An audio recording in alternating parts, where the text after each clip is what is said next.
Hey, Denver, Chris Lopez here. And Stacy and I have gotten great feedback on the ADU series we published a couple months ago. And as we discussed in the series, we're going to keep more content and more relevant content coming to you in 2022 and beyond. So part of our plans for 2022 is doing a quarterly update on ADUs, just news, regulations, stories we hear. And Stacy has the list. Good morning, Stacy. Morning, Chris. I'm excited to do this. Me too. To get into this rhythm of doing quarterly updates, because in terms of real estate, ADUs and Airbnbs are kind of like the most fast moving part of the real estate market and have the most just news articles and, so local with everything. Yeah. And there was actually a lot of news around ADUs in the last couple of months. So I'm excited to kind of go over it all. Well, let's run down because I think you had 4 main news points, with the 4th one, I think, being the most fun to talk about. So that for last. So starting at the top, Stacy, what are we talking about? Yeah, just more Denver area neighborhoods are getting on the docket to be approved neighborhood-wide for ADUs. So on the first article we have from BizDen is West Denver neighborhoods, including Barnum, Barnum West, Villa Park, also West Highlands, and the Regis neighborhoods. All of those districts are pushing for ADUs to be approved neighborhood-wide, no matter the zoning. So what exactly does that mean? So they're putting a proposal forward to who? The proposal goes forward to City Council. Okay. So these are all neighborhoods inside of the city of Denver. So we've seen Sloan's Lake do this. We've seen Chaffee Park do this.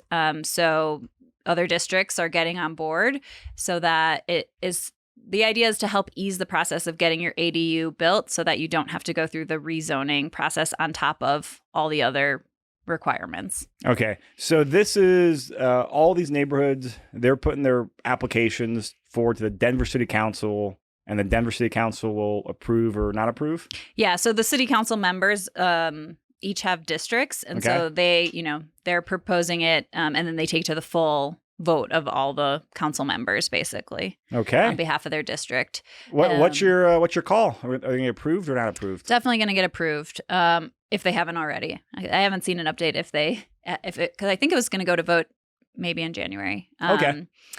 So West Denver in particular, they're doing so much work there to promote ADUs and to help people stay in their neighborhoods. So West Denver, I think definitely no problem. The next article we saw was actually that the East Colfax neighborhood, so on the other side of the city, has been approved. So that is the 3rd neighborhood in Denver to get ADU approval for the neighborhood wide. Great. And so once these neighborhoods are approved, as long as they meet the other requirements for lot size, setbacks, all that, they don't have to go through a change to get the ADU approved then. Exactly. It's one less step, little less time, little less cost. So it's slowly helping the process. All right. Well, let's peel some of that red tape back. All right. So article number 2. Yep. That was the one. Sorry, I jumped ahead. Just talking about East Colfax. So that's another neighborhood where we're seeing a lot of development.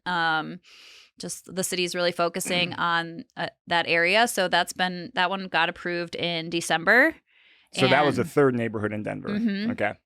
And they pointed out that there are currently about 2,000 single family parcels in that neighborhood that are now approved for that you could put an ADU on there. Cool. And do you have any idea, like, as these get approved, it might be too early with like Sloan's Lake and Chaffee Park, like, what impact is it having on, ADU permits being pulled and the pipeline, or is it too early to tell? Or yeah, definitely. I think too early to tell. We do have some data points on ADU permits that we'll talk about a little further down, so we can kind of see how many have been pulled in the city, and that's in one of the further articles. All right. Number 3.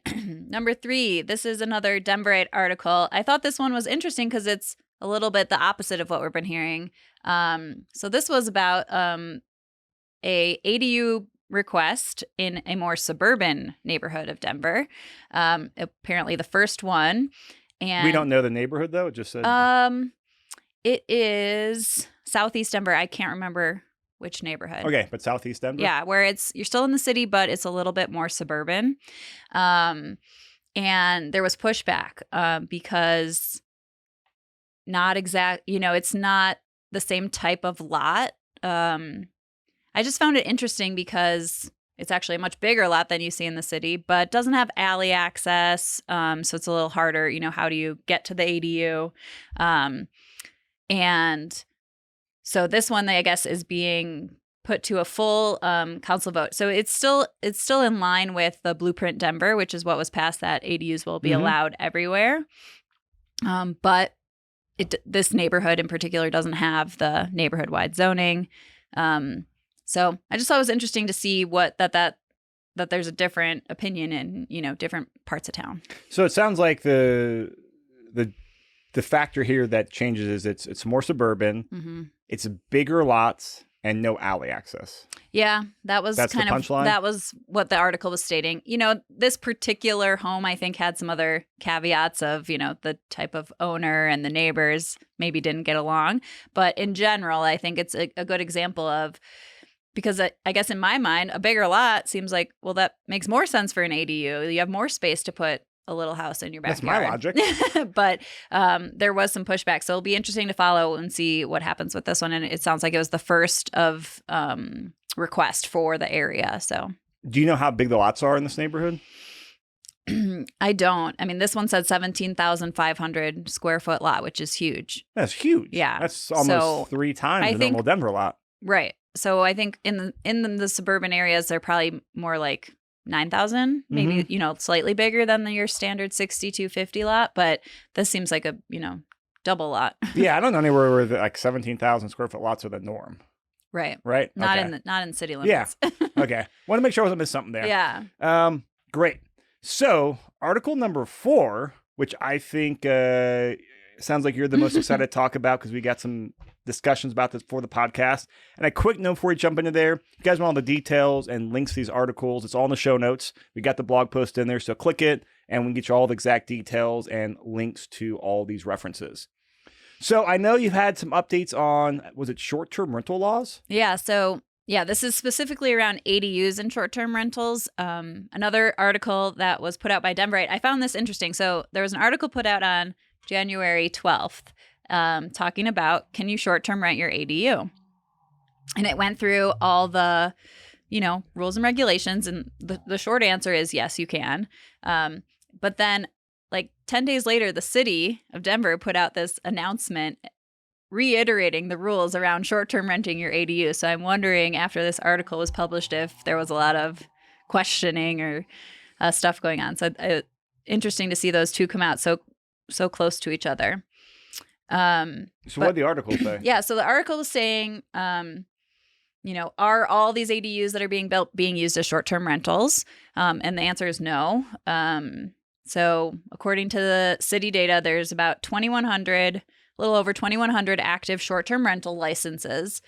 And then it says, since 2016, 227 ADUs have been approved, and out of those approved to be built. And out of those 227 ADUs, less than 40 are being used as short-term rentals. So that puts it at 16% of ADUs in the city of Denver are being used as short-term rentals. So about 16% of all ADUs in Denver are licensed to operate as short-term rentals. Mm-hmm. Okay. Interesting. Then it goes on to talk about, what's allowed and what's not allowed. This is a Denverite article? Uh-huh. Okay. This is the Denverite. It's in both the Denverite article and this kind of notice that was published by the short-term rental committee of the city of Denver. I don't remember the exact name, what they're called, but so one of the main points was, so you cannot live in your ADU and Airbnb your main house. That is one rule. Which is stupid. I'm in agreement with you. I don't That's my professional opinion. I don't understand why that needs to be a rule. Yeah. Everybody has different life circumstances, so I think you should be able to choose, do you want to be in your house or in the ADU? I think it has to do with the language around it. Like an ADU is meant to be an accessory dwelling, not a primary dwelling. But that's semantics, so it seems silly.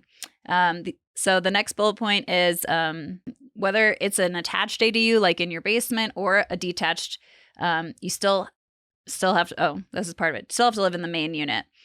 So whether it's attached in the basement, attached in the basement or detached, regardless, you have to live in the main unit, which is the bigger house Right. and like the main street address. Exactly. So they're limiting. You can only short-term rent the ADU portion, but later down it says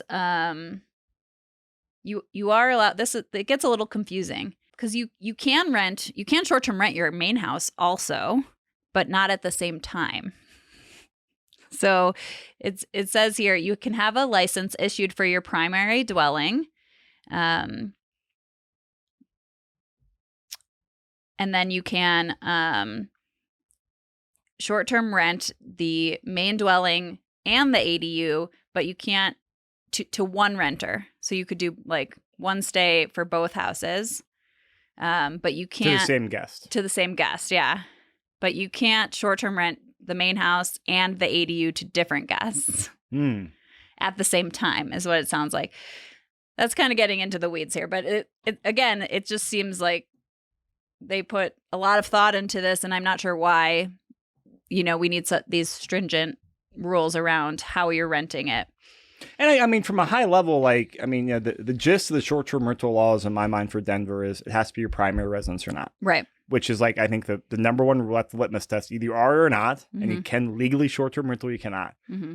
If it's the house you live in, whether you live in the ADU, the 1-1 ADU, or the 3-2 main house, in my mind, why does it matter? But I'm not on whatever council it is, so yep. And that's my opinion. Yeah, I totally am in agreement with you. I think it's just there's so much detail around these, and I'm trying to wrap my head around why. Why does that matter so much? You should be able to kind of use your property within what's legal, of living on site, how it works best for you. So this was interesting. Here's where the data about the number of ADUs being built. So 2019, there were 71 permits issued for ADUs. And that was the highest number they'd seen since 2010. And then it dipped in 2020 with only 54 permits. And then in 2021, they saw 64 permits for building ADUs. That's still, overall, that's still just such a low number. It's a very low number. It's not going to move the needle on more affordable housing or housing in general. Right. 50 units a year, 80 units a year. Yeah. So it's really good to see, though. I don't think we've actually dug into those numbers. So it's a lot lower than I expected. Especially for all the buzz around ADUs and all that. But it's great that it's something not zero, but hopefully getting triple digits soon. Yeah. And then the other caveat, which again does and doesn't make sense to me, is if you have a duplex, you cannot short-term rent. You cannot live in one side of the duplex and short-term rent the other side. That is considered two separate primary dwellings. So I think we've known that, but they just reiterated it here that. So you can short-term rent an ADU, not a duplex. Yeah, that's been the rule for a while because we get that question every other week. And we've checked, I think, a half dozen times with Denver. Yeah. It's always the same answer. Well, it's again one of those things I think it's semantics. They're saying that a duplex counts as somebody's primary dwelling, an ADU doesn't, but it does. So I don't. If you can have a long-term renter in an ADU, then that becomes their primary dwelling, right? So it's confusing. Let's see.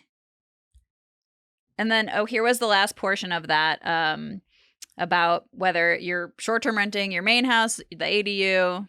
You can't do them at separate times. You can do them at the same times. If you get your license, which the city of Denver requires, with the ADU address on it, which in here, the article, it states typically has like a 0.5 or it'd be like your address is 400 South Main Street and the ADU is 400.5 South Main Street. Then you can only short-term rent the ADU, which that makes sense. Because it's attached to the address. It's attached to the address. The applications have worked, right? But if you do it in the primary, then it sounds like you can do both. Oh, so the pro tip might be to do the primary, then you got flexibility. Exactly. Assuming you still say following all of these detailed regulations. So that's a lot of nuanced stuff there, Stacy. But great job breaking it down, presenting it. Thank you. And of course, for listeners out there, we're not the authority on here. we like this. We learn this ourselves. We pass on what we learn, but always make sure you reach out to the local, Denver or your local government to double check what you can or can't do. Just take our stuff as commentary. We'll link it because Denver is actually really good has like a whole, FAQ page on specific ADU short-term rental questions. So I think it's definitely becoming more common that people are wanting to do this. So they're really outlining it for you. Great. All right, Stacy, anything else on the updates for this quarter? The last thing that's kind of cool is the city of Denver is putting out a committee around ADUs to kind of discuss how they can further implement the Blueprint Denver ideas and plans. And so if anyone's interested, you can go on their site for either apply to be on the committee or for email updates from, what they're talking about. So this is a new committee that they're starting to just help spearhead ADUs. Exactly. Oh, cool. Mm-hmm. Yeah. You're going to be on the committee? I'm trying. All right. Awesome. Stacy, thank you so much. Great facts on here. Great points. I'm looking forward to getting to rhythm of doing these updates with you because this is all good stuff. And, me and a lot of people around town were interested. So thank you. Definitely. Thanks, Chris. All right. Viewers out there, listeners, if you guys have any other questions, reach out to us. But your best starting point is to start with the ADU course that Stacy put together a couple months ago. Link in the show notes, but it's a 4 or 5 part series. And we're adding more content this year that builds upon that course. So we'll see you next podcast. Thanks, everyone.